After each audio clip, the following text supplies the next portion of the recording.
Assalomu alaykum. Sizlar bilan o'sha mashhur qozoqlarning haqiqiy besh barmog'idan qilamiz. Bu uchun bizaga tuya go'shti quritilgani, keyin sviji tuya go'shti ham soldim, qurimagani, mol go'shti, qazi soldim.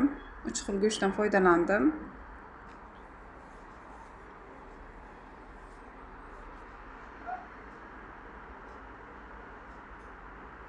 Qazi ham haqiqiy ot go'shtdan qilingan, mol go'shti qo'shilmagan. Mana sho'rvalarimiz qaynab chiqdi. Ko'piklarni olamiz.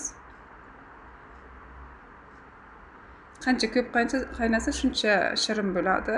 Go'shtlar pishguncha qaynaydi. 5-6 soat. Tomat, boshqa narsa qo'shilmaydi sho'rvaga. Piyoz ham qo'shilmaydi. Sho'rvasidan olib xamirga olamiz. Xamirga 4 ta tuxum soldim.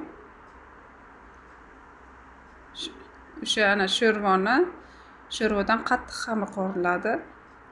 Qozog'iston bo'lishi kerak. Agar yumshoq bo'lsa, xamir uni yopishib ketadi besh barmog'imiz. Qattiq bo'lishi kerak xamirimiz. Yaxshilab ushlab olamiz, dam olishga qo'yamiz. Mana yozib ham oldim. O'rtacha bo'lishi kerak. Xamir qalin ham bo'lmasligi kerak, yupqa ham bo'lmasligi kerak. Yupqa bo'lsa ezilib ketadi. Kesib olamiz xamirlarni. Sho'rvadan go'shtlarni, kartoshkalarni olib oldim. Endi o'sha sho'rvaga xamirlarni pishirib oldim. Mana besh barmog'imiz ham tayyor. Yoqqan bo'lsa, like bosib obuna bo'lib qo'yinglar.